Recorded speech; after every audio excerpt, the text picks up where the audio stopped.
ॐ भद्रं कर्णेभिः शृणुयाम देवाः भद्रं पश्येमाक्षभिर्यजत्राः स्थिरैरङ्गैस्तुष्टुवागुंसस्तनूभिः व्यशेम देवहितं यदायुः स्वस्ति न इन्द्रो वृद्धश्रवाः स्वस्ति न पूषा विश्ववेदाः स्वस्ति नस्तार्क्ष्यो वरिष्ठनेमिः स्वस्ति नो बृहस्पतिः दधातु। ॐ शान्तिः शान्तिः शान्तिः। ॐ आप्यायन्तु ममाङ्गानि वाक्पाणश्चक्षुश्रोत्रमथो बलमिन्द्रियाणि च सर्वाणि सर्वं ब्रह्मोपनिषदं माहं ब्रह्म निराकुर्यां मा ब्रह्म निराकरोद निराकरणमस्तु निराकरणं मेस्तु तदात्मनि यनिरते उपनिषत्सु धर्मास्ते मयि सन्तु ते मयि सन्तु। ॐ शान्तिः शान्तिः शान्तिः। स्थापकाय च धर्मस्य सर्वधर्मस्वरूपिणे अवतारवरिष्ठाय रामकृष्णाय ते नमः। जननीं शारदां देवीं रामकृष्णं जगद्गुरुं पादपद्मे तयो श्रित्वा प्रणमामि मुहुर्मुहुः। नमः श्रीयतिराजाय विवेकानन्दसूरये सच्चित्सुखस्वरूपाय स्वामिने तापहारिणे स्वामिने तापहारिणे। नमस्कार बंधू भगिनींनो, रामकृष्ण लीला प्रसंग या व्याख्यान मालिकेच्या 80व्या व्याख्यानामध्ये आपल्या सर्वांचं मनपूर्वक स्वागत। या सर्व संपूर्ण मालिकेमध्ये आपण बघितलं की लीला प्रसंगकार ऋषीप्रवर शारदानंदजी महाराज सुरुवातीलाच त्यांनी आपल्याला सांगितलं होतं की लीला प्रसंग हे भगवान श्रीरामकृष्णांच्या चारित्र्याचं अध्ययनच नव्हे तर त्यांच्या मनाचं अध्ययन आहे। विशेष करून त्यांचं साधक जीवन, जो अध्याय जो चॅप्टर आपण अध्ययन करत आहोत भगवान श्रीरामकृष्णांचा साधक भाव, तर त्यांच्या या मनाचं आपण एक चिंतन करत आहोत। आणि त्यात आपण बघितलं की कसं भगवान श्रीरामकृष्णांनी आपल्या साधक भावाची सुरुवात करतात 1854 साली 12 वर्षाची ती खडतर तपस्या, त्याच्या पहिल्याच टप्प्यामध्ये फक्त व्याकुळतेच्या आधारावरती त्यांना जगतजननीचं दर्शन होतं आणि ते चैतन्याच्या महासमुद्राच्या रूपामध्ये त्या चैतन्याच्या उद्दाम लाटा त्यांच्या अंगावरती येत आहेत आणि ते त्यात बुडत जात आहेत। आणि तेव्हाच त्यांना जगतजननीचं स्वरूप त्यांचं ज्याला म्हणतो की मूर्ती रूप दर्शनसुद्धा झालेलं, कारण की तेव्हा ते मा असं म्हणत ते बेशुद्ध झाले होते। त्याच्यानंतर त्यांची ती दास्यभावाची साधना, त्यात त्यांना हनुमंताचं दर्शन आणि सीतामातेचं दर्शन याचं पण आपण चिंतन केलं होतं। त्याच्यानंतर मग भैरवी ब्राह्मणीचं आगमन आणि त्यांची तंत्र साधना, 64 पुस्तकाची साधना याचं पण आपण सविस्तर अध्ययन केलं होतं। त्यानंतर जटाधारी येतात आणि वात्सल्य भावाची साधना रामललांची, त्याचं पण आपण चिंतन केलं। आणि सगळ्यात शेवटी मधुर भावाची साधना याचं चिंतन आपण केलं होतं। मधुर भावामध्ये भगवान श्रीराम त्याचं विशेष करून मनामध्ये कसे शरीर, पुरुष शरीर जेव्हा असतं आणि एक मधुर भाव विशेष करून हा स्त्रियोचित भाव आहे, पण भगवान श्रीरामकृष्णांनी कसं 6 महिने सतत स्त्री वेशामध्ये राहून आणि ते सगळे दागदागिने घालून आणि कसं भगवान श्रीकृष्णाची भक्ती केली मधुर भावाच्या रूपामध्ये, याचं सुद्धा आपण सखोल अध्ययन केलं होतं। आणि त्याच्या शेवटी बघितलं होतं की त्यांना श्री राधेचं दर्शन घडलं, भगवान श्रीकृष्णाचं दर्शन घडलं आणि सगळ्यात महत्त्वाचं म्हणजे भागवत भक्त भगवान एक, हे फार महत्त्वपूर्ण दर्शन त्यांच्या जीवनामध्ये मधुर भावाच्या शेवटी झालं होतं. त्याच्यात त्यांनी बघितलं की दक्षिणेश्वरी जिथे राधाकांताचं मंदिरसुद्धा आहे तिथे भागवत कथा सुरू असताना आणि भगवान श्रीकृष्णांच्या मूर्तीतून एक प्रकाश निघतो आणि तो प्रकाश भागवत जे पुस्तक त्याला स्पर्श करतं आणि तोच प्रकाश पुस्तकाला स्पर्श करून भगवान श्रीरामकृष्णांच्या हृदयाला स्पर्श करतो आणि त्यातून त्यांना बोध होतो भगवान श्रीरामकृष्णांना की ईश्वर त्यांना हे सांगू इच्छित आहेत की भागवत भक्त भगवान हे एक आहेत. आणि याचा उल्लेख म्हणजे या सिद्धांताचा उल्लेख भगवान श्रीरामकृष्ण वचनामृतमध्ये त्यांनी अनेकदा केलेला हे आपल्याला आढळतोच. मागच्या वर्गामध्ये जे आपण अध्ययन केलं होतं 11 एप्रिल रोजी भगवान श्रीरामकृष्णांची वेदांत साधना आपण त्याची सुरुवात केली होती.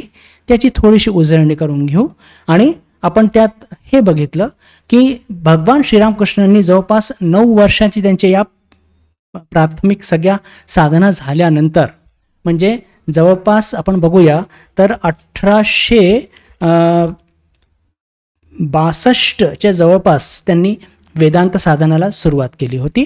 आणि विशेष करून त्यांचं मन, आता पहा, प्रत्येक साधनेकरता कामनी कांचन त्याग हे अवश्य, मग कोणत्याही भावाची आपण अवलंबन केलं, मग तो मधुर भाव असो की दास्य भाव असो की सख्य भाव असो, पण त्याग हे ईश्वर प्राप्तीकरता अत्यंत आवश्यक गोष्ट आहे. आणि विशेष करून वेदांत साधनेकरता काही वेगळ्याची आवश्यकता भासते असं नव्हे, पण वेदांत शास्त्रामध्ये 4 गोष्टींचा उल्लेख आपल्याला मिळतो की वेदांताचे साधना करणारे जे साधक असतात त्यांना त्यांच्या जीवनामध्ये 4 गोष्टी आवश्यक असते: विवेक, वैराग्य, शमदम आदी षडसंपत्ती आणि मुमुक्षत्व. आता हे शास्त्र सांगतं, पण आता आपण सर्व प्रकारचे शास्त्राचं अध्ययन करतो त्यातून आपल्याला हे लक्षात येतं की बाबा मधुर भाव असू देत, मधुर भावामध्ये तर बिलकुल शरीरबोध नसलाच पाहिजे, तरच ते मधुर भावाची ज्याला म्हणतो की साधना योग्य पद्धतीने होऊ शकते. याचं पण त्या मधुर भावाचं जे सार त्यात किती सखोल अध्ययन केलेलं होतं. तर इथे जेव्हा भगवान श्रीरामकृष्ण वेदांत साधनेकरता प्रस्तुत होत आहेत तर या 4 गोष्टी लीला प्रसंगकार ऋषीप्रवरांनी ज्याला इथे उल्लेख केला आहे, तर त्यांनी ठाकूरांच्या मनाची स्थिती 9 वर्ष त्यांनी जे घोर तप केला, साधना केली, त्यातून त्यांच्या मनामध्ये 4 गोष्टी ज्या निर्माण झाल्या होत्या, ज्याच्या 2 गोष्टी आपण मागच्या वेळेस चर्चा केली होती, त्याची थोडीशी उजळणी करून घेऊ. पहिलं म्हणजे कामकांचन त्यागमध्ये ते दृढ प्रतिष्ठित झाले होते. कामकांचन त्यागमध्ये ते दृढ प्रतिष्ठित झाले होते. याचा अर्थ काय की ईश्वरीय चर्चाशिवाय किंवा कोणत्याही सांसारिक प्रलोभनाकडे त्यांचं मन मुळीच जायचं नाही.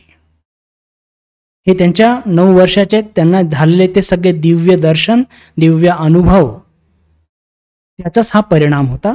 आणि त्याच्याच बरोबर दुसरी गोष्ट म्हणजे आपण याची चर्चा केली होती, नित्यानित्य वस्तू विवेक आणि इह अमूत्र फलभोग विराग, की भगवान श्रीरामकृष्णांच्या जीवनामध्ये आपल्याला एक ज्याला म्हणतो की विलक्षण असा नित्यानित्य वस्तू विवेक बघायला मिळतो. त्याची चर्चा केली होती. थोडासा एक ओझरता उल्लेख करून मग पुढे जाऊया. नित्यानित्य वस्तू विवेक म्हणजे काय की भगवान श्रीरामकृष्णांना हे कळलं होतं की या जगामध्ये ज्या काही गोष्टी अनित्य आहे त्याच्या मागे लागून काहीही उपयोग नाही. जे गोष्ट नित्य आपल्याला समाधान देऊ शकते, आनंद देऊ शकते, त्या गोष्टी ती प्राप्त करण्याकरताच मनुष्य जीवन हे प्राप्त झालेलं आहे. आणि म्हणून त्यांनी आपल्या जीवनामध्ये कधी पण कोणत्याही प्रकारच्या लौकिक गोष्टी प्राप्त करण्याकरता कधी पण आपलं वेळ, शक्ती खर्च केली नाही, कधीच केली नाही. आणि हे चर्चा करत असताना तो विवेक कसा करायचा, तर याचं तो नेहमीच आपलं उदाहरण की जेव्हा त्यांच्या मोठे भगवान श्रीरामकृष्ण हे कलकत्त्याला आले, 17 वर्ष त्यांचं वय, आणि त्यांच्या मोठे भाऊ रामकुमारांनी त्यांनी सांगितलं की अरे तू थोडंसं काही स्वस्तयन, शांती स्वस्तयन ह्याचं काही शिकून घे, पौरोहित्याचं काम शिकून घे, म्हणजे तुला 2 पैसे मिळतील. तेव्हा ते म्हणाले होते की दादा, मी असं कोणतंही म्हणजे मनुष्य जीवन जे मला प्राप्त झालेलं आहे, मी असं कोणतंही जे काम करीन की ज्यातून मनुष्य जीवन सार्थक होईल, मी कोणतंही लौकिक कार्य करणार नाही. तसं त्यांनी अभूतपूर्व उत्तर दिलं होतं. त्यातूनच आपल्याला हे लक्षात येतं बंधू भगिनींनो की त्यांचं विवेक किती जागृत होतं. आणि इह अमूत्र फलभोग विराग म्हणजे की साधारणपणे आपण चर्चा केली होती की आपल्याला चांगले कर्म करतो, कशाकरता करतो की आम्हाला चांगली गती प्राप्त हो, म्हणजे हे जन्म, हे जे आपण जगत आहोत, या जन्मामध्ये सुद्धा सुख मिळो, आणि आपलं शरीर गेल्यानंतर सुद्धा आपल्याला स्वर्ग प्राप्त हो, तिथे सुद्धा आपल्याला सुख आराम मिळो. म्हणजे या लोकाचं जीवन सुद्धा आणि परलोकाचं जीवन सुद्धा चांगलं असलं पाहिजे, म्हणून आपण चांगले कर्म करतो. पण भगवान श्रीरामकृष्ण आपल्याला शिकवतात की नाही, या वैराग्य कसं असलं पाहिजे किंवा विवेक कसं असलं पाहिजे की मी चांगले कर्म करणार, पण त्यातून मला काही नको, मला फक्त ईश्वराच्या चरणी भक्ती पाहिजे, मला फक्त ईश्वराचं दर्शनच पाहिजे. अशा प्रकारच्या ॲटिट्यूडला, अशा प्रकारच्या दृष्टिकोनाला म्हणतात इह अमूत्र फलभोग विराग. म्हणजे संसाराप्रती सुद्धा कोणत्याही प्रकारचं आकर्षण नाही, आणि शरीर गेल्यानंतर सुद्धा पुन्हा कोणत्या लोकात माझा जन्म होईल, स्वर्गलोक मिळेल की अजून काय पितृलोक मिळेल, तिथे सुद्धा मला सुखभोग काही नको, मला फक्त ईश्वराच्या चरणी भक्तीच पाहिजे, मला ईश्वराचं दर्शनच पाहिजे. याला म्हणतात खऱ्या अर्थाने नित्यानित्य वस्तू विवेक. मागच्या वेळेस आपण इथे थांबलो होतो. अजून 2 गोष्टी जे लीला प्रसंगकार सांगतात की भगवान श्रीरामकृष्णांच्या जीवनामध्ये जे आपल्याला स्पष्ट बघायला मिळते, आणि ते म्हणजे शम दम आदी षडसंपत्ती आणि मुमुक्षुत्व. याची आपण आज चर्चा करण्याचा प्रयत्न करूया. हे शम दम हे सगळे शब्द जे आहेत, हे सगळे वेदांत शास्त्रांमध्ये येत असतात. विशेष करून जे प्रकरण ग्रंथ असतात, आपण याला बिलकुल सोप्या भाषेत समजण्याचा प्रयत्न करूया. आणि आपल्या पुढे ठाकूरमा स्वामीजींचं जीवन आहेच, इतर संतांचं जीवन सुद्धा आहे. त्यातून आपल्याला लक्षात येईल की या गोष्टी म्हणजे हे सगळे बाबी काय असतात, ठाकूरांच्या जीवनात ते कसे परिलक्षित झाले, आणि साधक जीवनाकरता ते आपल्याला किती स्पृहणीय सुद्धा आहे, याचं सुद्धा आपण चिंतन करणार आहोत. शम दम तितिक्षा उपरती श्रद्धा समाधान, हे 6 गोष्टी लक्षात ठेवा. याला म्हणतात षड संपत्ती. साधारण लोक जगत असतात आणि अनेक लोक खूप सामर्थ्यवान असतात, तर त्यांच्याबद्दल कौतुक करताना लोक म्हणतात की अरे त्यांच्याकडे एवढ्या गाडी आहेत, घोडे आहेत, बंगले आहेत, सोनं आहेत, नाणं आहेत, हिरे आहेत, जवाहरात आहेत, जमीन आहे खूप मोठी वगैरे वगैरे. हे काय झालं, लौकिक संपत्ती. पण साधक जीवनामध्ये या सगळ्या संपत्तीचा काहीही उपयोग नाही, आणि या सगळ्या संपत्ती साधकाला खालतीच खेचतात. पण साधकाच्या जीवनामध्ये जी षड संपत्ती, षड म्हणजे 6, ते काय काय असतात, शम दम तितिक्षा उपरती श्रद्धा आणि समाधान. आता या एक एक घेऊन आपण त्याची परिभाषा किंवा त्याचा काय अर्थ आहे ते समजून घेण्याचा प्रयत्न करूया. आणि विशेष करून भगवान श्रीरामकृष्णांच्या जीवनामध्ये त्यांच्या त्या 9 वर्षाच्या साधना काळाच्या त्या अवधीमध्ये त्यांना कसं सहजगत्या या गोष्टी प्राप्त झाल्या होत्या. सहजगत्या प्राप्त झाल्या नव्हत्या, ती साधना कशी खडतर होती आपण बघितलीच आहे, पण त्यांनी ते सगळं हस्तगत केलं होतं. तर सगळ्यात पहिली गोष्ट म्हणजे शम. शमचा अर्थ असा असतो बंधू भगिनींनो की मनाला, आपल्या प्रत्येकाला मन आहे, मनाला विषय, आणि हे मन कसं आहे, हे सतत विषयाकडे धावत असतं. आपल्या माताजींनी सांगितलंय, काय सांगितलंय, की मनाची गती नेहमी कशी असते, पाण्याच्या गतीसारखी. म्हणजे कशी, जसं पाणी वरच्या स्तरावरून खालच्या स्तराकडे वाहत असतं, तसंच हे जे आपलं मन असतं याची गती, याला जर काही चांगल्या विचारांमध्ये नाही ठेवलं तर हा सतत विषयांकडे धाव घेत असतो. तर शम याचा अर्थ काय, शमचा अर्थ असा असतो की मनाला विषयाचे दोष सतत सांगून सांगून त्या मनाला विषयांपासून दूर करणे. मनाला, शमचा अर्थ काय, मनाला विषयांचे दोष सांगून त्या मनाला सतत विषयापासून परावृत्त करणे, आणि याला म्हणतात शम. एक लौकिक उदाहरण जर घेतलं तर लहानपणी मुलं खूप गोड खाऊ इच्छित असतात, टॉफी पाहिजे किंवा त्यांना काहीतरी गोड खायला पाहिजे असतं आणि पोटात काहीतरी जंत होत असतात. तर आई सतत खूप त्या मुलाला सांगत असते की जास्त गोड खाऊ नकोस, गोड खाल्ल्याने पोट खराब होतं, पोटात जंत होतात, आणि त्या मुलाला गोड खाण्यापासून परावृत्त करत असते. बिलकुल त्याच पद्धतीने की मनाला, आपण आपल्या मनाला कोण समजवेल, आपण स्वतःला समजवलं पाहिजे, दुसरं कोणी समजवणार नाही. तर मनाला विषयांचे दोष सतत दाखवून आणि काय केलं पाहिजे, त्या विषयांपासून दूर केलं पाहिजे. आणि हे कसं करू शकतो, तर पुन्हा थोडासा याला एक विवेक विचार म्हणतात. भगवान श्रीरामकृष्ण वचनामध्ये फार सुंदर म्हणतात की मनाला समजवलं पाहिजे.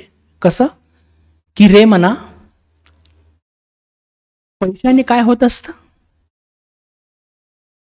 पैशाने काय होत असतं. भगवान श्रीरामकृष्ण म्हणतात की जास्तीत जास्त एक राहायला चांगलं घर, चांगलं चुंगलं खायला प्यायला, चांगलं चुंगलं काहीतरी अंगावरती कपडे घालायला.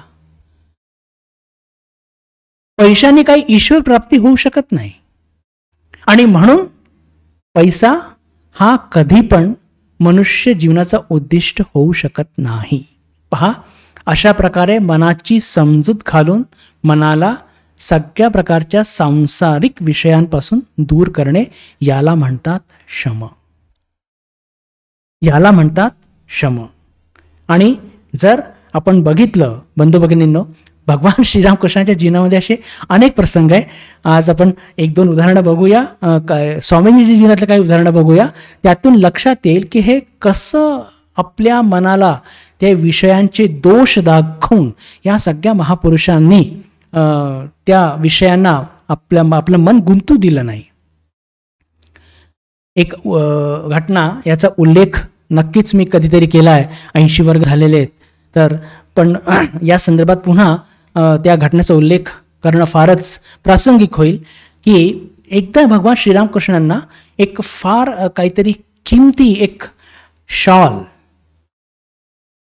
आपल्याकडे असली पाहिजे अशी काहीतरी एक इच्छा उत्पन्न झाली, आणि ती त्यांनी तसं सांगितलं सुद्धा मथुरबाबूंना. आता मथुरबाबू तर आपल्या सगळ्यांना माहिती आहे की खूप भगवान श्रीरामकृष्णांना खूपच मानायचे, त्यांचा सन्मान करायचे, आणि ते जे काही म्हणायचे तशी त्यांची ती व्यवस्था करून द्यायचे. आणि त्यांनी काहीतरी कुठून तरी खूप त्यावेळेस खूप महागडी एक शॉल आणली आणि ठाकूरांना ती भेट दिली. आणि ठाकूरांनी ती शॉल घेऊन आणि आपल्या अंगावरती सुद्धा ती त्यांनी घातली. आणि मग असं बघ तसं बघ, स्वतःला कसं दिसतो हे सगळं केलं बरं. पण आता पहा, शम कशाला म्हणतात. लागलीच त्यांच्या मनात विचार आला की अरे, अशी ही महागडी शाल अंगावरती असल्याने मी दुसऱ्यांपासून श्रेष्ठ असा एक अहंकार मनात जन्माला येतो. मी दुसऱ्यांपासून श्रेष्ठ असा अहंकार जन्माला आला की मग मी माझ्या आईपासून दूर जातो, आणि मी शेवटी या शावलीचा उपयोग तरी काय, शेवटी बनलेली ती काहीतरी तंतूंनीच बनलेली आहे असा विचार येतो. फक्त अंगच झाकायचं ना, ते तर साध्या शावली पण होऊ शकतं. आता पहा, हा सगळा विचार सुरू आहे, आणि लागलीच ती महागडी शाल घेतात आणि सगळ्यांच्या देखत त्या जमिनीवरती तिला आपटतात आणि तिच्यावरती थुई थुई नाचतात की या शालीमुळे भक्त किंवा मी आपल्या आईपासून दूर जातो, तर ही शाल चांगली नाही. असं ही वस्तू चांगली नाही, असं करून त्याच्या त्याला खूप पायाने तुडवतात चांगलं मनसोक्त. तर याला म्हणतात शम. आणि म्हणजे ही घटना झाली, त्याच्यानंतर नेमकं काय झालं, त्याच्यानंतर घडलं असं की जे सगळं हे बघत होते त्या सगळ्यांनी, ज्याला म्हणतो की त्या दक्षिणेश्वरच्या मंदिरातले जे सगळे कर्मचारी, त्यातल्या काही कर्मचाऱ्यांनी मथुरबाबूंच्या कानावरती घातलं की तुम्ही एवढी महागडी शाल आणून दिली ठाकूरांना आणि त्यांनी अशी अवस्था केली. तर मथुरबाबूंनी म्हटलं की बाबांनी चांगलंच केलं, ते जे करतात ते योग्यच करतात आणि त्याची त्याने काही हरकत घेतली नाही. तर पहा, मनाला विषयाचे दोष समजवून मनाला विषयांपासून दूर करणे, आणि ही अत्यंत एक आवश्यक आध्यात्मिक संपत्ती आहे आणि ती प्रत्येक साधकाच्या जीवनामध्ये ती जागृत असली पाहिजे. माताजींच्या जीवनात सुद्धा बरेच प्रसंग आहेत. एकच प्रसंग घेऊ, पुढे जाऊ. ठाकूरांचं झालं, ठाकूरांच्या जीवनात सुद्धा अनेक असे प्रसंग आहेत. किती प्रलोभनं आलेत, पण ते प्रत्येक प्रलोभनाला सहजगत्या ते तोडवून पुढे गेलेत. आपल्या सगळ्यांना माहिती आहे की माताजी दक्षिण भारताच्या यात्रेला गेल्या होत्या भगवान श्रीरामकृष्णांच्या देहत्यागानंतर. आणि भास्कर सेतुपती, रामनाथचे राजा, लक्षात असेल सर्वांना, त्यांच्या आदर आतिथ्य स्वीकार करण्याकरता त्यांच्या राजमहालात ते राहतात. आणि भास्कर सेतुपतींना तर म्हणजे त्यांचा आनंदाचा पारावार राहत नाही की त्यांचे गुरु म्हणजे स्वामी विवेकानंद, आणि त्यांच्या गुरूंच्या या लीला सहधर्मिणी म्हणजे माताजींना कुठे ठेवण कुठे नाही अशी अवस्था. सगळ्या त्या शिवलिंगाची पूजा सगळी व्यवस्था करतात. आणि एके दिवशी हे भास्कर सेतुपती काय करतात, आपल्या सौभाग्यवतींना सांगतात की आता माताजी आलेले आहे, साक्षात भगवती, तर आपलं जे सगळं खजिना आहेत, सोनं नाणं हिरे जवारात, हे सगळं काही पूर्ण उघड आणि माताजींना सगळं दाखव, आणि माताजींना जे काही पाहिजे असेल, जितकं काही पाहिजे असेल ते सगळं त्यांना घेऊ दे, त्यातच आपलं कल्याण आहे. हा विचार करतात आणि खरंच एक चांगलाच विचार आहे. पण ते सगळं जेव्हा माताजींना दाखवण्यात येतं, माताजी सगळे दागदागिने बघतात, कौतुक करतात. पहा माताजींचं पण काय आहे की ते सगळं बघतात, त्याचं कौतुक करतात. आणि जेव्हा त्या भास्कर सेतुपती म्हणजे त्या महाराणी विनंती करतात की माताजी तुम्हाला जे पाहिजे जितकं पाहिजे सगळं घ्या, माताजी त्यातलं काहीही घेऊ शकत नाही. त्यांच्याकरता ते सगळं ढेकळं होती मातीची. आणि बिलकुल ते कौतुक करतात मात्र. का? कारण भक्ताच्या सगळं हे ऐश्वर्याचं प्रतीक आहे ना. कौतुक करतात पण काहीही घेत नाही. त्या महाराणीने काय वाटतं, ते तिथे उपस्थित असते आपली राधू, तर ती म्हणते की ठीक आहे माताजी, तुम्हाला काही नको तर राधूला काहीतरी घेऊ द्या. आता मात्र माताजींच्या छातीत धडधड होऊ लागतं की या पोरीने काही मागितलं तर फार गडबड होईल. पण काय एक दैवी लीला की जेव्हा ती राधू म्हणते की मला हे सगळं काहीच नकोय, मला हे काही आवडत नाही, माझी पेन्सिल हरवलेली आहे, ती जर मला मिळाली तर मला फार आनंद होईल. हे ऐकल्याबरोबर माताजी सुटकीचा निश्वास सोडतात.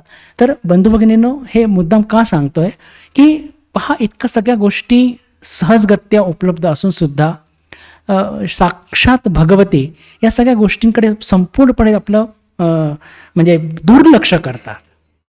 खऱ्या अर्थाने बघितलं तर हे सगळे दिव्य विभूती हे धर्म स्थापित करण्याकरता आले होते आणि त्यांना आपल्या जीवनाचं उद्दिष्ट माहिती होता. म्हणून पहा, हे दिव्य विभूतींना आपल्या जीवनाचा उद्दिष्ट माहीत असतो, म्हणून हे कधी पण रस्ता चुकत नसतात, कितीही प्रलोभन येऊ देत. स्वामी विवेकानंद जीवनातला एक प्रसंग घेऊया.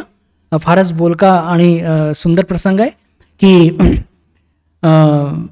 भगवान श्रीरामकृष्णांनी देहत्याग केलेला आहे आणि भारताच्या परिक्रमेकरता निघालेले आहेत स्वामी विवेकानंद, हे जाणून घेण्याकरता की भारताला ही अवकळा का प्राप्त झालेली आहे.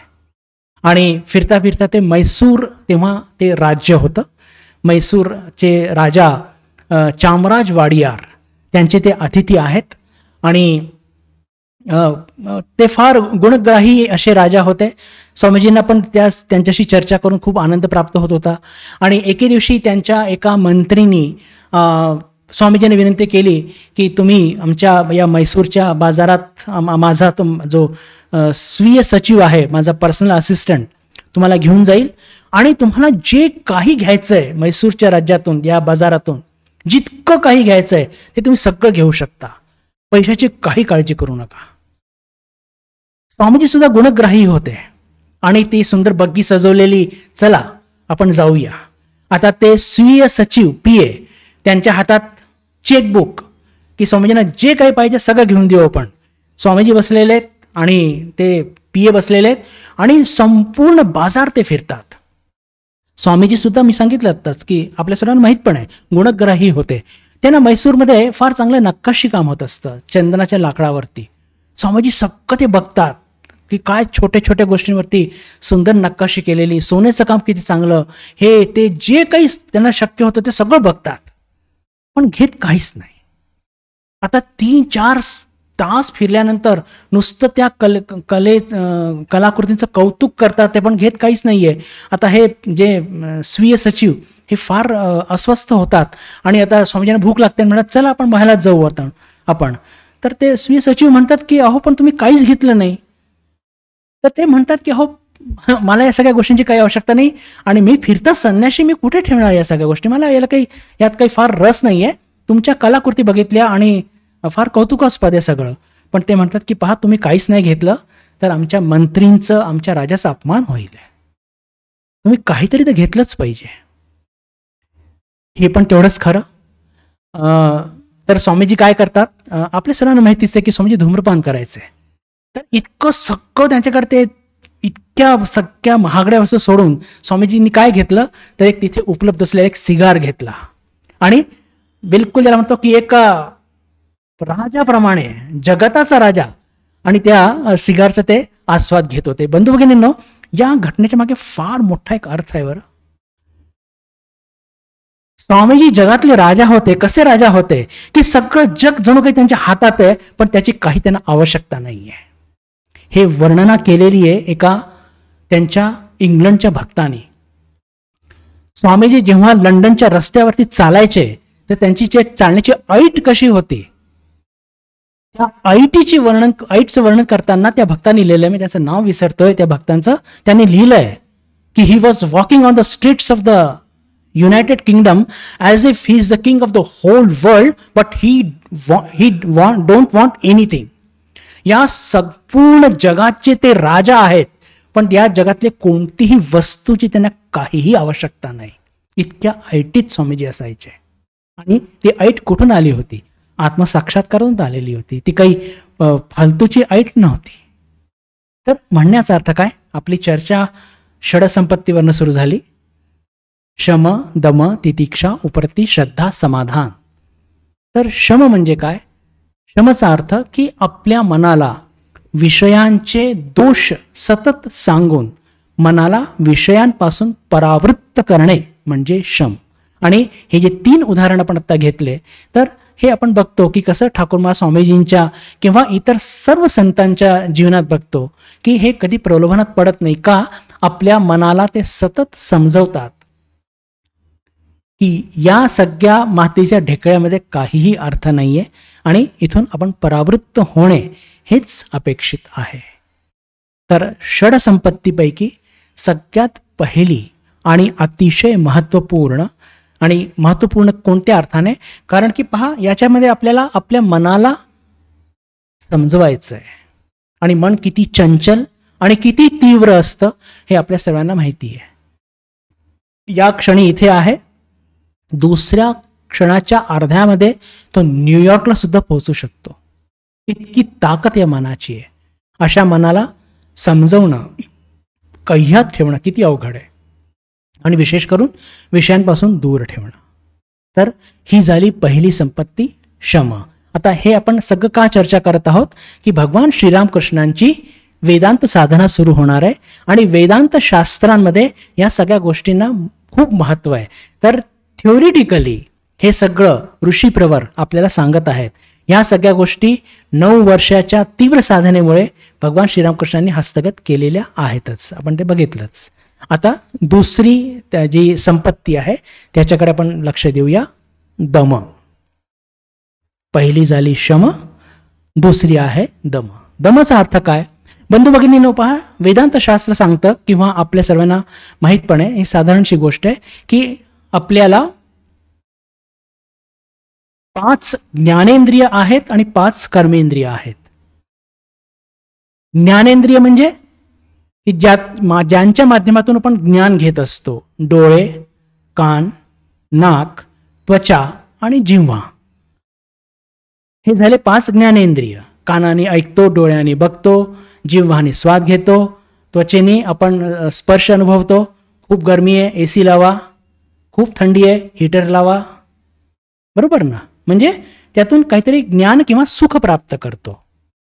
आणि 5 कर्मेंद्रिय म्हणजे पाय, हात, उपस्थ पायू आणि वाणी, यांच्या माध्यमातून सुद्धा आपण काही ना काही या लौकिक संसारातून सुख प्राप्त करत असतो. आता ते सुखाच्या बरोबर दुःख येतं, हा भाग निराळा. तर दमचा अर्थ काय आणि या इंद्रियांची वैशिष्ट्य काय? बंधू भगिनींनो, एक थोडंसं लक्षात घेऊ. एक बारीकची गोष्ट आहे की या इंद्रिय नेहमी यांची जी गती असते ही बाह्य दिशेकडे असते. म्हणजे कशी? की जर आपण आपल्या डोळ्याने, जर आपल्या कोणी म्हटलं की तुम्ही आत बघा बरं, या डोळ्यांच्या माध्यमातून बघू शकू का आपण? नाही. या ईश्वराने या डोळ्यांना किंवा या सगळ्या इंद्रियांना एका प्रकारे कमकुवत बनवलेलं आहे. कमकुवत का बनवलेलं आहे? हे आतमध्ये बघू शकत नाही, हे फक्त बाहेरच धावू शकतात. डोळ्याने आत बघू शकत नाही, कानाने बाहेर काय सुरू आहे ते ऐकू शकतो, पण आपण आपल्या अंतरात्म्याचा आवाज ऐकू शकतो का? नाही, शक्यच नाहीये. म्हणजेच काय की हे सगळ्या ज्या इंद्रिय आहेत यांच्या माध्यमातून आपण फक्त बाह्य सुखच घेऊ शकतो. आणि त्यातून अजून मुश्किल ही झालेली आहे की आपले सर्व इंद्रिय आणि मन यांचा संबंध आहे. त्यांनी काय होत असतं की जर इंद्रिय म्हणजे मनाला पण कह्यात ठेवलं तर या इंद्रिय सुटतात बाहेर. म्हणजे आपण जप करायला बसलेलो आहे आणि तेवढ्यात काहीतरी स्वयंपाकघरात काहीतरी फार चांगली भाजीचा एक फोडणी घातली, बरोबर त्या फोडणीच्या वासाने मन तिकडे जात असतं. म्हणण्याचा अर्थ काय की जरी मन आपण कह्यात ठेवण्याचा प्रयत्न केला, श्रम करण्याचा प्रयत्न केला, पण या इंद्रिय इतक्या शक्तिशाली असतात की त्या इंद्रिय त्या मनाला बरोबर स्वयंपाकघरात नेतात. तर आपल्या इंद्रियांना कह्यात ठेवणं, लक्षात घ्या, मनाला कह्यात ठेवणं म्हणजे शम पहिली, विषयांचे दोष दाखवून. पण दम म्हणजे काय? आपल्या इंद्रियांना कह्यात ठेवणं, त्याला म्हणतात दम. हे पण तितकंच अवघड असतं. एक छोटासा मंत्र माझ्या स्मरणात येत आहे, विशेष करून हा आहे कठोपनिषद मधला आणि अतिशय सुंदर आहे. त्याची आवृत्ती करून त्याचा थोडक्यात अर्थ समजून घेऊया. परांची खानी व्यतृणत स्वयंभू तस्मात परांग पंशंती नांतरात्मन कश्चित धीर प्रत्यगात्मनैक्षत आवृत्त चक्षु अमृतत्व इच्छन. एकदम सोपा अर्थ आहे, बिलकुल संस्कृतशी घाबरण्याचं काही कारण नाही. परांची खानी व्यतृणत स्वयंभू. खानी शब्द, परांची खानी म्हणजे हे आपल्या सगळ्या इंद्रिय आहे ना, यांच्यामध्ये एक दोष आहे. खानीचा अर्थ दोष. काय दोष आहे? आपण आता चर्चा केली, हे बाहेरच बघू शकतात, आत बघू शकत नाही. परांची खानी व्यतृणत स्वयंभू तस्मात परांग पश्यंती नांतरात्मन. की आता आपण सर्वजण कसं आहोत की आपल्याला अंतरात्म्याचा वेध लागलेला आहे, आपल्याला आत्म्याचं दर्शन व्हावं अशी आपली इच्छा आहे. पण या इंद्रिय कशा आहेत? इंद्रिय बाहेर जाणाऱ्या आहेत आणि आपल्याला आत शिरायचंय. म्हणजे एका अर्थाने आपल्याला जायचंय बेळगावला आणि बस उपलब्ध आहे पुण्याला जाण्याची. आता कसं करावं? किमान पुण्याच्या बसमध्ये बसू नका, एवढं तर करू शकतो, बरोबर की नाही? जर बेळगावला जायचंय आणि बस एकच आहे आणि ती पुण्याला जाणारी आहे तर बसमध्ये बसू नका. तसंच ही ज्या सगळ्या आपल्या इंद्रिय ज्या सतत बाह्यगामी आहेत आणि या इंद्रियांच्या माध्यमातून आपण आत बघू शकत नाही, तर काय केलं पाहिजे? दुसरी ओळ लक्षात घ्या. परांची खानी व्यतनत स्वयंभू तस्मात परांग पश्यति नांतरात्मन कश्चित धीर प्रत्येकात्मन ऐक्षक. ज्या लोकांना अंतरात्मा बघायचा आहे, आवृत्त चक्षु अमृतत्व इच्छन, ज्या लोकांना आपल्या जीवनामध्ये इच्छन मोक्ष प्राप्त करायची इच्छा आहे, त्यांनी काय करावं? आवृत्त चक्षु म्हणजे आपले सगळ्या इंद्रिय बंद कराव्या. उपलक्षण म्हणतात वेदांतमध्ये याला. उपलक्षण म्हणजे काय? की फक्त डोळेच सांगितले, फक्त डोळे बंद करून आणि कान उघडे ठेवले तर चालेल का? नाही. 10च्या 10 इंद्रिया त्यांना बिलकुल बांधून टाका. पहा, आपण त्या ठाकूरांच्या साधनेमध्ये बघितलं होतं की त्यांना ते जेव्हा ध्यानाला बसायचे तर त्यांना असा आवाज यायचा, खट खट खट खट. त्यांचे सगळे सांधे जणू कोणी बंद करत आहेत. बिलकुल त्या पद्धतीने आपल्या सगळ्या इंद्रियांना, मनाला पूर्ण एकाग्र करून ध्यानाला बसलं पाहिजे. म्हणजेच काय की दमचा अर्थ काय की आपल्या ज्या इंद्रिय आहेत त्या इंद्रियांना सुद्धा त्या आपल्या इतक्या कह्यात असल्या पाहिजे की आपण ध्यानात बसलो आणि जर कोणी स्वयंपाकघरात चांगली फोडणी किंवा काही भजे तळले, तो वास आला तरी तो वास कळलाच नाही पाहिजे आपल्याला. तो वास, तो सुवास, ती सुगंधी ती कळलीच नाही पाहिजे. आणि जर ती सुगंधी नाही कळली तर मन विचलित होणार नाही. तर त्या आपल्या इंद्रिय इतक्या आपल्या कह्यात पाहिजे, इतक्या कह्यात पाहिजे की अवतीभोवती काय घडत आहे त्याचं काहीही, ज्याला म्हणतो की मागमूस, हे आपल्याला लागला नाही पाहिजे.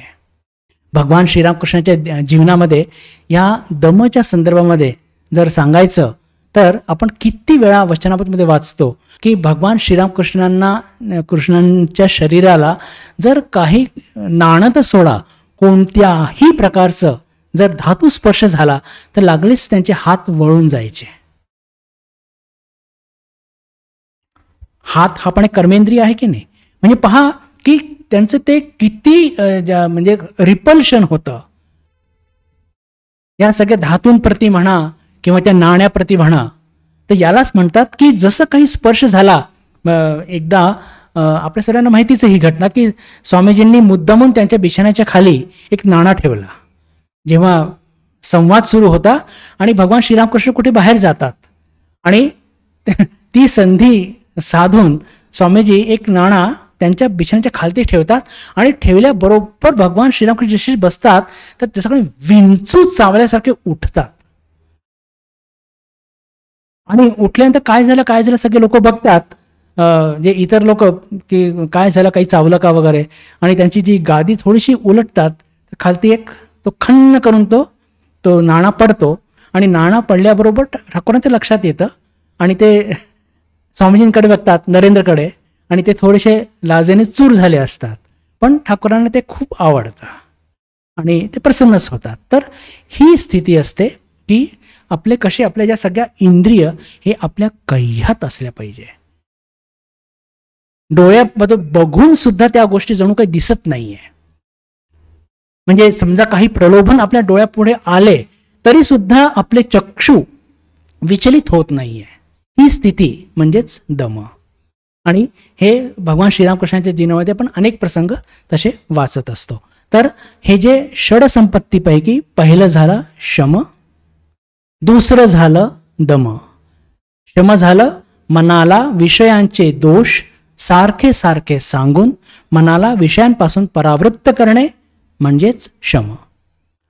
तसेच इंद्रियांना ज्या की बाह्यगामी आहे सतत, त्या इंद्रियांना सतत काय सांगायचं, त्या इंद्रियांना सतत कह्यात ठेवून त्यांना बाह्यगामी न होऊ देता त्यांना स्थिर ठेवणे. त्यांना आत वळू शकत नाही आपण, त्यांना स्थिर ठेवणे, त्यालाच म्हणतात दम. आणि या संदर्भात गीतेचा सुद्धा एक फार सुंदर श्लोक आपण सर्वांनी वाचला असेलच. यदा संवर्ते चायम कुर्मो अंगानीव सर्वशः इंद्रियाणी इंद्रियार्थेभ्य तस्य प्रज्ञा प्रतिष्ठिता. काय याचा अर्थ की यदा संवर्ते चायम म्हणजे कासव आपण सर्वांनी बघितलं आहे.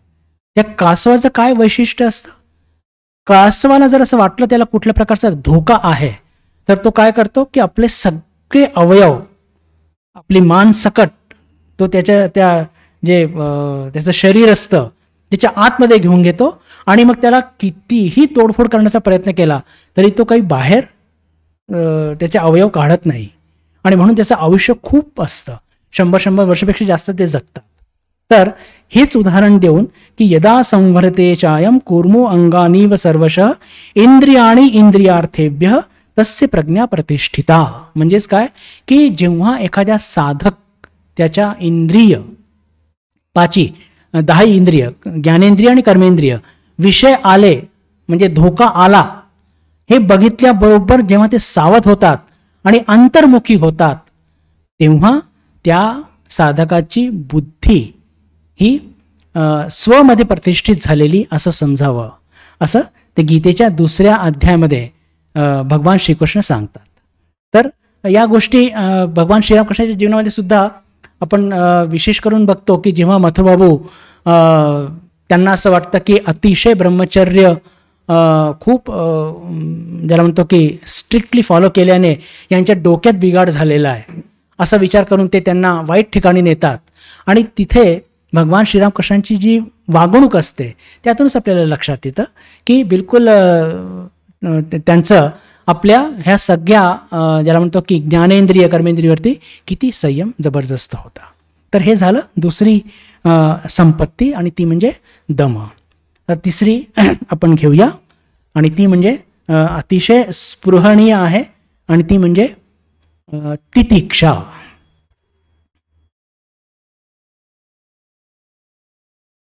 ऐकण्याला फार बरी वाटते, आचरणात भयंकर अवघड. सहनम सर्व दुःखानां अप्रतिकारपूर्वकम चिंता विलापरहितम सा तितिक्षा निगत्यते. म्हणजे सहन तर सहन करायचं आणि आपण काही नाही करायचं. जितके रट्टे पडतात आहे जगाचे ते सगळे खात जावे. म्हणजे सामान्य भाषेमध्ये प्रतिक्रिया देऊ नका. अरे किती अवघड आहे. सहनम सर्व दुःखानां, सगळे प्रत्येकाच्या जीवनामध्ये दुःख असतात, दुःखाचे प्रकार फक्त वेगळे असतात. असं कोणी या जगात नाही की ज्याच्या जीवनात दुःख नाही. सहनम सर्व दुःखानां अप्रतिकारपूर्वकम. साधारणपणे जेव्हा आपल्या जीवनात दुःख येतात तर आपण काहीतरी त्याचा प्रतिकार करतो, त्या दुःखाला दूर करण्याचा काहीतरी उपाय शोधतो, याला विचार त्याला विचार, असं कर तसं कर. पण इकडे आचार्य शंकरांनी दिलेली परिभाषा आहे ही सहनम सर्व दुःखानां अप्रतिकारपूर्वकम चिंता विलापरहितम. चिंता पण करू नका आणि विलाप मुळीच करायचा नाही, आक्रोश. चिंता विलापरहितम सा तितिक्षा निगत्यते. तिलाच तितिक्षा असं म्हणतात. सर्व प्रकारची दुःखे नाहीशी कशी होतील याची चिंता काळजी शोक न करता. लगेच काही आपल्या जीवनात दुःख येतं तर काळजी वाटते, चिंता वाटते आणि त्या दुःखाला कसं दूर करू याची उपाययोजना आपण काहीतरी शोधत असतो. पण त्याच्या ठीक विपरीत की त्याची काही म्हणजे चिंता काळजी शोक न करता त्यांच्या निवारणाचा उपाय न करता. बापरे, म्हणजे काय दुःखाला काय सोसतच बसायचं का? हो, तसं सांगितलेलं आहे. आणि पुढे प्रतिकार न करता अप्रतिकारपूर्वकम शांतपणे सहन करणे त्याला तितिक्षा म्हणतात. आणि तितिक्षा म्हटल्यानंतर फक्त आणि फक्त एकच नाव पुढे येतं, ते मला सांगायची आवश्यकता नाही, ते म्हणजे आपल्या माताजी. जन्मापासून तर थेट शेवटच्या दिवसापर्यंत फक्त स श श ही जी परिभाषा ठाकूरांनी दिलेली आहे ही पूर्णपणे तितिक्षा जर मूर्तिमंत कुठे जर आपल्याला प्रॅक्टिकली बघायला मिळते तर ते खरोखर माताजींच्या जीवनामध्ये. म्हणजे या टोकाच्या उदाहरणाच्या पलीकडे दुसरं काही उदाहरणच सुचत नाही. रामकृष्ण संघाचे एक वरिष्ठ स्वामीजी फार छान म्हणायचे. त्यांना एकदा एका सत्यरूपानंदजी महाराज एका शहरामध्ये शिबिर चालू होतं. तर त्या एका भक्तांनी विचारलं शिबिराच्या त्या शेवटी प्रश्नोत्तरीमध्ये की संताची परिभाषा काय आहे, म्हणजे संत कशाला म्हणायचं. तर महाराजांनी बिलकुल एका सेकंदाचा विलंब न करता म्हटलं, जो सहन करू शकतो तो संत. पुन्हा महाराज त्यांना म्हणतात, तुम्हाला संत व्हायचं आहे का? तो म्हणे, हो अर्थातच महाराज, म्हणून तर आम्ही मठात येत असतो. तर बस म्हणे, मग एकच आहे. महाराजांनी बाकी काही सांगितलं नाही, की जर संत व्हायचं असेल तर सहन करा. आणि किती खरं आहे, स्वामी विवेकानंदांना सुद्धा एकदा विचारण्यात आलं होतं की तुमची परिभाषा काय आहे ग्रेटनेसची. तर म्हणजे हे आपल्याला वाचायला मिळतं मॅकलाउडच्या आठवणींमध्ये. त्या आठवणीमध्ये लिहितात की कोणीतरी विचारलं, तेव्हा मॅकलाउड उपस्थित होत्या, की what is your definition of greatness. स्वामीजींना विचारलं, तर स्वामीजींनी काय उत्तर दिलं, you tell me how much you have suffered in your life and I will tell you how great you are. तुम्ही तुमच्या जीवनामध्ये किती दुःख सोसलं आहे हे तुम्ही मला सांगा आणि मी तुम्हाला सांगेन की तुम्ही किती महान आहात. म्हणजे काय, की जी व्यक्ती जितकं सोसू शकते ती व्यक्ती तितकीच महान. जयासी अंगी यातना कठीण, तुकाराम महाराजांचं आहे, बरोबर ना. जयासी अंगे मोठेपणा तयासी यातना कठीण. जितकं जितकं आपल्या जीवनामध्ये आपण हे सगळं सोसण्याचे हे करू शकतो. इथे एक थोडंसं वेगळं उदाहरण, पण अर्थातच खूपच ग्रेट आणि ज्याला म्हणतो की अवतारच, येशू ख्रिस्त. पहा, कोणत्याही यांच्या जीवनामध्ये यांना कोणत्याही प्रकारचं ज्याला म्हणतो की कधीही यांनी चुका केलेल्या नाही. फक्त रोमन साम्राज्यामध्ये सगळे लोक यांना खूप प्रेम करायचे, यांचं ऐकायचे. आणि रोमन राज्यकर्ते त्यांना बिलकुल हे आवडायचं नाही की अरे राज्यकर्ते आम्ही आणि लोक मानतात याला, हा आहे कोण, अंगावरती धड कपडे नाही, गाढवावरती बसून फिरतो. इतका त्यांच्यावरती तो द्वेष राज्यकर्त्यांचा की त्यांच्यावरती खोटे नाटे आरोप करतात. आणि खोटे नाटे आरोप करून एवढंच नव्हे तर त्यांना त्या फाशावरती लटकवतात. आणि आश्चर्य म्हणजे काय, पहा आपण काय विचार करत आहोत, तितिक्षा. तितिक्षा म्हणजेच आपण आताच त्याची परिभाषा बघितली, सहनम सर्व दुःखानाम अप्रतिकारपूर्वकम चिंता विलापरहितम सा तितिक्षा निगत्यते. आणि हे जे सगळे खोटे आरोप केले जातात ख्रिस्तांवरती, तर ते कोणताही विरोध करत नाही. शेवटी फाश्यावरती आहेत, हातापायामध्ये ते सगळं काय ठोकलेलं आहे, खिळे वगैरे सगळे खिळे ठोकलेले आहेत. तरी ते काय म्हणतात की oh my father in the haven, forgive them for they know not what they are doing. की हे माझ्या परमपिता परमेश्वर, या सगळ्यांना तू क्षमा कर. का क्षमा कर? कारण की ते काय करत आहे त्यांनाच ठाऊक नाहीये. म्हणजे कोणत्याही प्रकारचा चिंता विलाप अप्रतिकार तर नाहीच आहे, विरोध नाहीच आहे. आणि हे सगळं सहन करत असताना ही त्यांना चिंता वाटते की अरे आता हे सगळं पाप यांच्या डोक्याशी येईल, हे पापाचं त्यांना सगळं प्रक्षालन करावं लागेल. तर त्याच्याकरता सुद्धा ते ईश्वराच्या चरणी प्रार्थना करत आहेत की त्यांना या पापापासून मुक्त कर. का मुक्त कर? कारण की त्यांना माहित नाही ते काय करतात. याला म्हणतात तितिक्षा, टोकाची.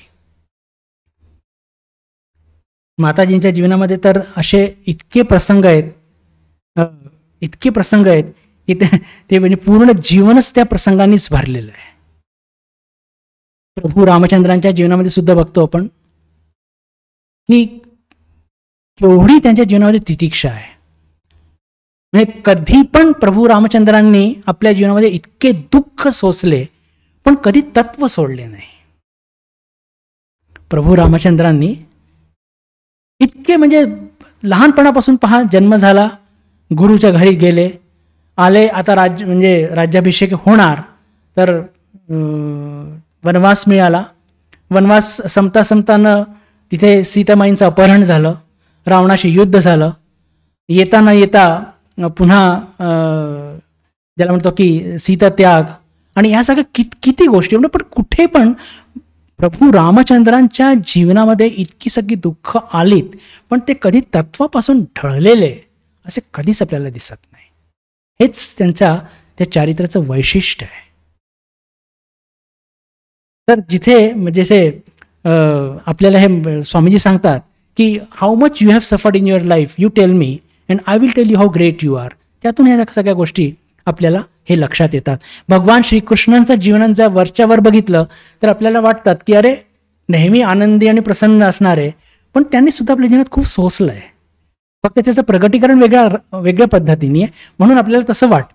पण सोसल्याशिवाय कोणीही महान होऊ शकत नाही, नाही होऊ शकत. एकदम बिलकुल स्पष्ट आहे. म्हणून तिसरी आणि अतिशय महत्वाची ही जी संपत्ती ती म्हणजे तितिक्षा. तर या सगळ्या गोष्टीतून आपल्याला जे लक्षात येतं की साधारणपणे आपल्या जीवनामध्ये दुःख, अपमान किंवा असल्या तत्सम काही गोष्टी घडल्याबरोबर लागलीच आपली अज्ञानरूपी अहमरूपी जी प्रतिक्रिया असते आणि जितकी प्रतिक्रिया आपण देतो तितकीच त्या प्रतिक्रियेच्या माध्यमातून ते आपला जो कच्चेपणा असतो आध्यात्मिक तो बिलकुल दिसून येतो. आता अर्थातच या तितिक्षेवरती भरपूर चर्चा करणारा स्कोप आहे, भरपूर स्कोप आहे. म्हणजे उदाहरणार्थ प्रतिकार करूच नये का, किती वेळा प्रतिकार करू नये वगैरे वगैरे असे अनंत प्रश्न आहेत. पण जेव्हा आपले आदर्श श्रीमा शारदा देवी आहेत तर तिथे सगळ्या प्रश्नांना फुल स्टॉप लागतो मला असं वाटतं. तर प्रत्येक प्रश्नाचे उत्तर हे म्हणजे तितिक्षेच्या संदर्भात हे माताजींकडेच उपलब्ध आहेत. उपलब्ध म्हणजे काय, माताजींनी उत्तर म्हणजे काही शाब्दिक उत्तर दिलेले नाही, आपल्या जीवनाच्या माध्यमातून माताजींनी त्या सगळ्या प्रश्नांचे उत्तरं दिलेले आहेत. तर त्या सगळ्या ज्याला म्हणतो की त्या सगळ्या गोष्टींमध्ये मी फार जास्त आता खोलवर शिरत नाही. एवढं सांगतो की मला हे मान्य आहे की तितिक्षा म्हटल्यानंतर त्याच्यामध्ये भरपूर काही शेड्स आहेत, भरपूर शेड्स आहेत. पण प्रत्येक शेडचं उत्तर आपण शोधायला गेलो तर फक्त माताजींमध्येच ते उत्तर आपल्याला सापडतात. तर शम, दम, तितिक्षा. चौथं आपण घेऊया उपरती. उपरतीचा नेमका अर्थ काय, उपरती घेऊन मग तिथे थांबूया. उपरतीचा नेमका अर्थ असा असतो बंधू भगिनींनो की आपण आपल्या मनाला ईश्वराच्या चरणी एकाग्र करत आहोत, त्याला विषयाचे दोष सांगून त्याला सतत ईश्वराच्या चरणी बसवण्याचा प्रयत्न करत आहोत. पण आपल्या अवतीभोवती अशा काही घटना घडत असतात, कारण की आपल्या इंद्रिय या बाह्यगामी आहेत आणि त्या इंद्रियांच्या माध्यमातून त्या मनामध्ये ती चंचलता निर्माण होत असते. म्हणजे आपण आत्ताच उदाहरण घेतलं की कल्पना करूया की ध्यानाला बसलेलो आहोत पूजा घरामध्ये आणि ध्यानाला बसलेलो आहोत, पण ध्यान करता करता अचानक काहीतरी स्वयंपाकघरात काही पदार्थ त्याचा एक सुवास नाकात शिरला किंवा अवतीभोवती काहीतरी लाऊडस्पीकर वगैरे सुरू आहे, त्यातलं काही आवडतं गाणं किंवा काही सूर आपल्या कानात पडले आणि आपलं मन चंचल झालं. तर जरी आपल्या अवतीभोवती कशीही परिस्थिती जरी असली तरी त्या मनाला म्हणजे इंद्रियांना पण विचलित होऊ द्यायचं नाही, जणू काही गोष्टच घडत नाहीये. आणि तसं जर झालं तर आपलं मन सुद्धा तितकंच स्थिर राहील. तर कोणत्याही परिस्थितीमध्ये आपल्या मनाला अस्थिर न होऊ देणे त्याला म्हणतात. म्हणजे उपरती, मनाला उपर ठेवणं, मनाला सामान्य स्तरावरती न ठेवता उपर ठेवणं म्हणजे उपरती. आणि याचं एक बेस्ट उदाहरण जर द्यायचं असेल तर शुकदेव हे व्यासांचे पुत्र आणि महर्षी व्यास हे आणि राजा जनक हे खूप चांगले मित्र. आणि मधून मधून महर्षी व्यास या शुकदेवांना पाठवायचे. कोणाकडे? ब्रह्मज्ञान किंवा शास्त्राध्ययनाकरता जनकांकडे पाठवायचे. तर बिलकुल जेव्हा पहिल्यांदाच पाठवलं होतं तर तेव्हा राजा जनकने परीक्षा घेण्याकरता की तुझ्यामध्ये प्राथमिक स्तराचा संयम पण आहे की नाही हे जाणून घेण्याकरता त्यांनी काय केलं की ठीक आहे, तू माझ्याकडे शास्त्र शिकायला आला आहे, ब्रह्मविद्या शिकायला आलेला आहे, तर तुझ्या मन आणि इंद्रियांवरती किती संयम आहे मला बघू दे. आणि ते त्यांना काय म्हणतात की त्यांच्या हातामध्ये एक वाटी देतात तेलाने भरलेली, आणि ती तेलाने भरलेली म्हणजे बिलकुल काठ भरलेली ज्याला म्हणतो अशी भरलेली वाटी देतात, आणि म्हणतात की माझा हा जो राज दरबार आहे, मोठा हॉल, याचे 7 चक्कर तू लावून माझ्याकडे ये. आणि एवढंच नव्हे, हातामध्ये ती वाटी काठोकाठ भरलेली, आणि संपूर्ण त्या राजदरबारमध्ये मुद्दाम त्यांनी सगळ्या प्रकारचे नाच गाण्यांची व्यवस्था केलेली आहे. नाच गाणे संगीत म्हणजे मनाला सगळ्या प्रकारच्या गोष्टी प्रलोभित करण्याकरता जितके प्रकारचे प्रलोभन उपलब्ध होते ते सगळे तिथे आहेत. आणि इकडे हे शुकदेव, त्यांच्या हातामध्ये वाटी आहे तेलाने भरलेली काठोकाठ, आणि त्यांना म्हटलं की यातला एक थेंब सुद्धा सांडला नाही पाहिजे. पण शुकदेव हे वैराग्याची मूर्ती होते, परमहंस त्यांना म्हणतात, आणि त्यांनी ते सहजपणे ती 7 परिक्रमा करून येतात, आणि आचार्यजनक ते खूप प्रसन्न होतात. यांच्या संदर्भात एक फार सुंदर एक दुसरी गोष्ट जी सांगू इच्छितो, मग तिथे पण थांबूया, की शुकदेवांच्या मनामध्ये सारखा हा प्रश्न यायचा की माझे वडील या राजाकडे मला ब्रह्मविद्या शिकवण्याकरता का पाठवतात. अरे हे सतत तर नेहमी त्या राज्य कार्यभारामध्ये सध्या गर्क असतात, आणि यांच्याकडे पाठवून हे मला कोणती ब्रह्मविद्या शिकवणार आहे, असं त्यांना खूप म्हणजे प्रश्न पडायचा आणि उद्विग्न व्हायचे. पण खऱ्या अर्थाने राजा जनकांची किती एक महती होती. जरी ते राज्यकर्ता होते पण पूर्णपणे निर्लिप्त होते. याची ती म्हणजे फार सुंदर घटना आहे ती, की एकदा असेच हे आले असता शुकदेव त्यांच्याकडे ब्रह्मविद्या शिकण्याकरता, आणि अचानक काय होतं की त्या मिथिलामध्ये आग लागते, आणि इथे यांचा संवाद सुरू आहे, ब्रह्मविद्या चर्चा सुरू आहे उपनिषदांवरती, आणि सारखी त्यांची ते लोक येऊन ओरडतात आहे, राजा पूर्ण मिथिलामध्ये आग लागलेली आहे, चारी दूर हाहाकार मचलेला आहे, काय करावं. तर राजा सांगायचे की तुम्हाला जे काही मी उपदेश म्हणजे आदेश केलेला आहे, तुमचे जे कर्तव्य ते पूर्ण करा, मला माझ्या अभ्यासात डिस्टर्ब करू नका. आणि पुन्हा त्यांची ती ब्रह्मविद्या सुरूच. आता इकडे शुकदेव फार डिस्टर्ब होतात आहे की पूर्ण राज्यामध्ये आग लागलेली आहे, आणि हे म्हणतात ब्रह्मविद्या करा. पुन्हा 10-10 मिनिटांनी ते लोक येतात की महालाच्या जवळ आलेली आहे, महालाच्या बगीचात आलेली आहे, तरी यांचं एक तुमचे कर्तव्य करत राहा, हां चला शुकदेव काय आपला अभ्यास आहे तिथे या.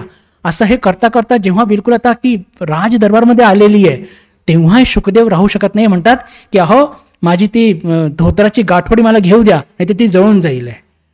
मग तेव्हा त्या शुकदेवांच्या लक्षात येतं की पहा एवढ्या पूर्ण मिथिलांमध्ये आग लागलेली आहे, पण हे किती निर्लिप्ततेने यांचं शास्त्र अध्ययन सुरू आहे. यातून काय सिद्ध होतं की जरी राजा हे आपले जनक राजा हे राजा होते, राज्यकारभार चालवायचे, पण ते पूर्ण ब्रह्मज्ञानी होते, आणि ब्रह्मज्ञानी असल्यामुळे त्या कोणत्याही राज्यकारभारात कधी निर्लिप्त होऊ शकले नाही.